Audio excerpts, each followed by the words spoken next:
የፀጉር መሳሳትና ራስ በራነትን ማከም።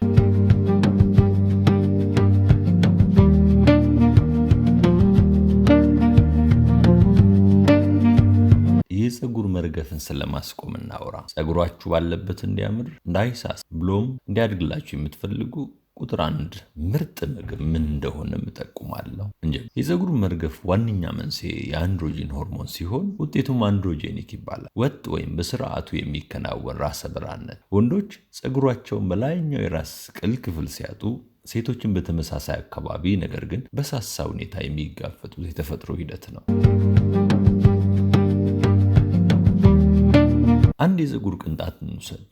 ፀጉሩ በራስ ቆዳ ስር የተተከለው ፎሊክል ተጠቅልሎ ነው። ፎሊክል በፀጉሩ ዙሪያ ያለ ትንሽ ከባቢ ሲሆን ፀጉሩን እንዲያድግ የሚያደርግ ነገር ነው። ለፀጉሩ እድገት አስፈላጊ ንጥረ ነገሮችና ጥቃቅን ማዕድኖችን በሚመች ሁኔታ ለማቅረብ ፎሊክል ኦክሲጅን በበቂ መጠን እንዲሁም የህዋስ ኃይል ምንጭ የሆነውን ማይቶኮንድሪያ ይፈልጋል። እድሜያችን ሲጨምር አንዳንድ ሆርሞኖች በተቃራኒው ይቀንሳሉ። ለምሳሌ እንደ ቴስቴስትሮን ያለ። ከፀጉር ጋር በተያያዘ ከቴስቴስትሮን ይልቅ በእድገት ላይ ጠንካራ ተጽዕኖ የሚፈጥረው ዳሃይድሮ ቴስቴስትሮን ወይም ዲኤችቲ በከፍተኛ ደረጃ ይጨምራል። ማለትም ሰውነታችን ውስጥ ቴስቴስትሮን ወደ ዲኤችቲ ይለወጣል። ለሩካቤ መብቃትና ፍላጎት መነሳሳት አስፈላጊ ቢሆንም የመብዛቱ ፋይዳ እምብዛም ነው። ለራሰ በራነት ወይም የፀጉር መሳሳት መፍትሄ በገበያ ላይ የሚገኙ መድኃኒቶች ይህንኑ ሆርሞን ትኩረት ያደረጉ ናቸው። መመረትን በመቀነስ አሊያም የመቀየር ሂደቱን በመግታት ይህንን ሳይንስ የመድኃኒት ሕክምናው ላይ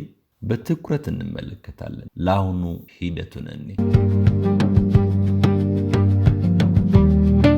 የዚህ ዲኤችቲ በእርግጥም በሰውነታችን መብዛት ለፎሊክል የሚያስፈልገውን ኦክሲጅን ያስቀራል። በአካባቢው ብክነት በማስከተል በራስ ቅል ፀጉር መውጫ አካባቢ ጠባሳ በፎሊክል ዙሪያ የተፈጠረው ጠባሳ ወይም የቆዳ መደርደር መቁሰል ሊባል ይችላል። የፀጉር መብቀልን ያቆማል።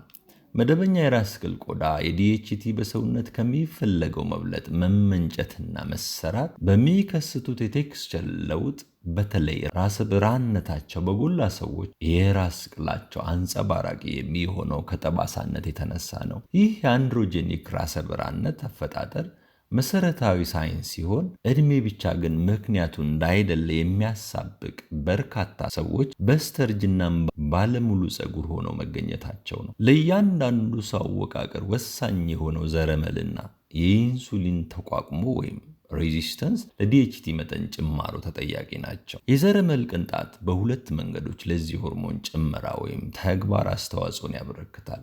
የመጀመሪያው ቴስቴስትሮንን ወደ ዲኤችቲ የሚለውጠውን ኢንዛይም በማነቃቃት የምርት ሂደቱን ከፍ በማድረግ ሲሆን፣ ሁለተኛው የዲኤችቲ ሆርሞን ተቀባይ ሕዋሳትን ሪሴፕተርስ የበለጠ ፈላጊ ሴንሲቲቭ በማድረግ ሆርሞኑ ግብሩን እንዲፈጽም በማስቻል ነው። ከነዚህ ሁለቱ ምክንያቶች በጣም ጠንካራው የኢንሱሊን መቋቋም ወይም ኢንሱሊን ሬዚስተንስ ነው። የኢንሱሊን መቋቋም ለብዙ የተለያዩ የጤና እክሎች ዋና መንስኤ እንደሆነ ይታወቃል። ይህ ተቋቁሞ ካለቦ ዘረመል ከሚፈጽመው በተጨማሪ ጉበትን ስለሚጎዳ በቴስቴስትሮን ላይ የሚኖረውን ሚና አሳጥቶ ነፃ ቴስቴስትሮን ለኤንዛይሙ እንዲጋለጥ ያመቻል። ከላይ በጠቀስናቸው ምክንያት የሚፈጠረው ራሰ በራነት ወይም የፀጉር መሳሳት መቀልበስ የሚያስችል ሕክምና አለን? በተለይም ከሁሉም በበለጠ ለዲኤችቲ ሆርሞን መጨመርና ተግባር ድርሻ ላለው የኢንሱሊን ተቋቁሞ የሚቀንስ ዘዴ ይኖራል። በእርግጥ የመድኃኒት ሕክምና አማራጮች ቢኖሩም ሁሉም በሚባል ደረጃ ያለ የጎንዮሽ ጉዳት ውጤታማ ናቸው ለማለት አያስደፍርም። እነዚህ ቀጫጭን መርፌዎች የደደሩ ወይም ጠባሳ የራስ ቅል ቆዳ በትናንሹ ስለሚበሳሱ በቆዳ ስርኛው አካል ለተደበቀ የፀጉር ብቅል ኦክሲጅን ከማቅረቡን ባሻገር ድርጊቱን እንደ ጥቃት የቆጠረው አካሉ ለሚያሰማራው ሰውነትን ከበሽታ መከላከል ስርዓት ምላሽ ወይም የማከም ሂደት ሕዋሳቱ የኃይል ምንጭ የሆነውን ማይቶኮንድሪያ እንዲያዘጋጁ ያስችላል። አካሄዱ ከሞላ ጎደል መደበኛ የፀጉር እድገት ሂደት ማስመሰል ስለሚችል እንደ ጉዳቱ መጠንና የጊዜ ርዝማኔ ቀስ በቀስ የሳሳ መሙላት ወይም በራሰ በራነት የገረጣ ፀጉር መብቀል ይጀምራል። ይህ የህክምና ዘዴ በሰፊው የተጠናበት ያለ ሲሆን የሳሳን ወይም በራሰ በራነት የተጠቃን የራስ ቅል ለኢንፍራሬድ ብርሃን በማጋለጥ የቆዳ ህዋሳት ማይቶኮንድሪያቸውን እንዲያነቃቁ ማስቻል ነው። ይህም ለፀጉር ብቅለትና እድገት መሰረት ለሆነው ፎሊክል ወሳኝ ነውና ለህክምናው እንደ ውጤታማ ግኝት ተስፋ ተጥሎበት አንዳንድ የፀጉር ምግቦች ሮጌን የተሰኘው መድኃኒት አይነት አሰራር እንዳላቸው ይገመታል። ለምሳሌ የስጋ መጥበሻ ሮዝመሪ ቅባት ወደ ፎሊክል የደም ፍሰትን በማስተካከል የኦክሲጅን አቅርቦትን ያሳድጋል። የዲኤችቲ ሆርሞን መጠንን ይቀንሳል። ከባባዊ ብግነትን በመከላከል የማይቶኮንድሪያን መፈራረስ ይከላከላል። በዚህም ውጤታማ ለውጥ ያሳያል።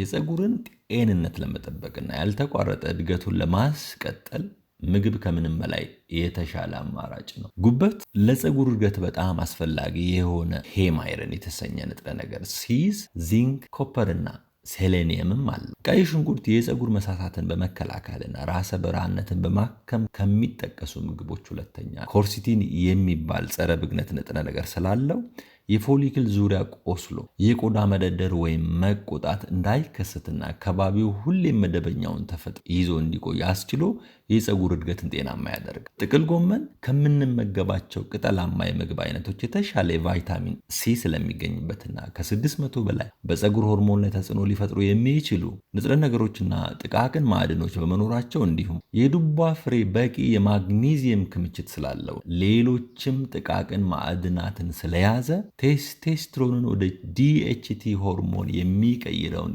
ኢንዛይም ስራ ያስተጓጉላል። እንደ ዚንክና ቫይታሚን ዲ ያሉ ተጨማሪ ንጥረ ነገሮች ለምሳሌ በየቀኑ ከ10,000 ኢንተርናሽናል ዩኒት ያላነሰ ቫይታሚን ዲ እና ከ30 እስከ 40 ሚሊግራም ዚንክ መውሰድ የፀጉር አሳዳጊ ነገርን ግሮዝ ፋክተርን ያበረታታል። የዘንባባ ፍሬ፣ አረንጓዴ ሻይ፣ የበርበሬ ዘይት ዚንክ የዲኤችቲ ሆርሞን መመረትን የሚያግዘው ኢንዛይም ስራ ስለሚያበላሹ በምግብ ዝርዝሮ ይካተቱ። ያለ መድኃኒት የፀጉር መጎዳትን እንደ መሳሳትና ራሰ በራነትን ለማከም ብሎም ለማስቀረት እስካሁን የተጠቀሱትን አከታትሎና አጣምሮ መጠቀም ለውጤታማነት ይመከራል። ጉዳቱን የከሰቱ መንስኤዎች ወይም ሂደቱ እንደመለያየቱ ሁሉ መፍትሄውም የፈሪ ዱላ መሆን ስላለበት ከዝርዝሮቹ መርጦ ወይም የተወሰኑትን ለይቶ ጥቅም ላይ ማዋል የሚጠበቀውን የሰመረ ለውጥ ማየት ይከለክላል። ታዲያ ምን አማራጭ? እስቲ የመድኃኒቱን ህክምና እንመልከት። ሚኖክሲዲል ወይም ሮጌይን የራስ ቅል ቆዳ ላይ የደም ፍሰትን ወይም ሰርኩሌሽን በመጨመር ለፀጉር ፎሊክሎች የሚደርሰው የኦክሲጅን የንጥረ ነገሮችና የጥቃቅን ማዕድኖች መጠን ያሳድጋል። በተጨማሪም ፎሊክሎች በእድገት ምዕራፍ አናጂን ፌዝ ውስጥ እንዲቆዩ በማድረግ የቴሎጅን ምዕራፍ ወይም የመርገፍን ጊዜ በማሳጠርም ይሰራል። መድኃኒቱ የውጤታማነት መጠን ሰክሰስ ሬት ከ60 እስከ 80% ሲገመት በተጠቃሚዎቹ ላይ እስከ 60% የፀጉር መርገፍ መቀነሱን ወይም መጠነኛ እድገቱን እንዳሳየ ሲመላከት የጉሉ ለውጥ ስኬታማነቱ 30 ከመቶ እንደሆነ ጥናቶች አይተዋል። ይህ መድኃኒት ቴስቴስትሮንን ወደ ኃይለኛው የፀጉር አርጋፊ ሆርሞን ዲኤችቲ በሚቀይረው አይነት 2 ኢንዛይም ላይ ነው ተጽዕኖ። በሰውነታችን ውስጥ የሚገኘውን ቴስቴስትሮን 5 አልፋ ሪዳክቴስ ኢንዛይም ወደ ዲኤችቲ እንዳይለውጠው ስራውን ያስተጓጉላል። በዚህም የፀጉር መሳሳትና ራሰ በራነት የሚሹትን የዲኤችቲ መጠን እንዳይመረት በመግታት የፀጉር ችግርን ይፈታል። የፀጉር መርገፍ ሆርሞኑን በመግታት ረገድ በጣም ውጤታማ ስለሆነ የስኬት መጠኑ ከ80 እስከ 90% ሆኗል። በአብዛኛው ተጠቃሚ ዘንድ የተሳካ የፀጉር መርገፍ ማቆሙ ሲመዘገብ አዳዲስ ፀጉር የማብቀል ዕድሉ ወደ 65 እንደሚጠጋ ጥቂት ጥናቶች መስክረዋል። ዱታስትራይድ ሁለቱንም አይነት 1 እና አይነት 2 የ5 አልፋ ሪዳክቴስ ኢንዛይሞችን ስለሚያስተጓጉል ከፊናስትራይድ የበለጠ ውጤታማ በሆነ መንገድ የዲኤችቲ መጠንን ይቀንሳል። ይህም የፀጉር መሳሳትን በተሳካ መልኩ የማከም ዕድል ፈጥሮለታል።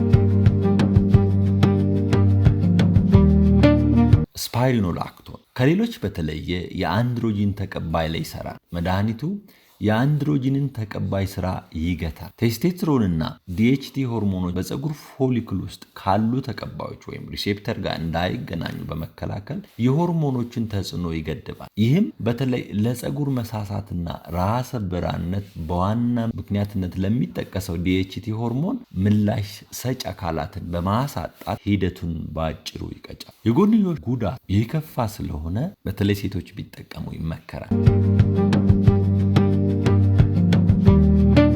ተፈጥሯዊም ሆነ የመድኃኒት አማራጭን ለመጠቀም ሲወስኑ የችግሩን መነሻ መለየት ካላስፈላጊ ኪሳራ ያድናል። በተለይ የመድኃኒት ሕክምናው በተጎጂው ፍላጎት ብቻ የጠቀማ ውሳኔ ስለማይመከር የቆዳ ሐኪምን ማግኘት ግድ ይላል። አንዳንዶቹ ከላይ እንዳየናቸው ለሩካቤ ዝግጅት የወንድ ብልት በስሮቹ ደም ተሞልቶ እንዲቆም የሚያደርገውን የዲኤችቲ ሆርሞን መረታን ፈጽሞ ስለሚያቆሙ ወይም ስለሚቀንሱ ከባለሙያ ጋር ማውራት ያስፈልጋል። የግብረ ስጋ ግንኙነት ፍላጎት ከመቀነስ ባሻገር የዲኤችቲ መጠን ማነስ የኢስትሮጂን ተጽዕኖ በንጽጽር ከፍ እንዲል ስለሚያደርግ የጡት ህብረ ህዋስ እንዲያደርግ ያበረታታል። የቴስቴስትሮንንም መደበኛ ተግባር አደናቃፊ መድኃኒት እንደ አማራጭ ስላለ ይህ ደግሞ የወንድነት ተፈጥሯዊ ባህሪን በመሻር ሴታዊ የማድረግ አቅም አለው። ስለዚህ ለህክምናው አማራጭ ባለሙያን ማግኘት ይመከራል። በሌላ መሰል ዝግጅት እስክንገናኝ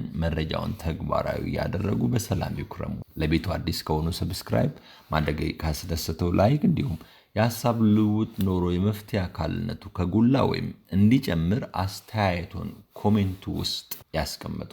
ወደ ሌላ ስራው ይጉ።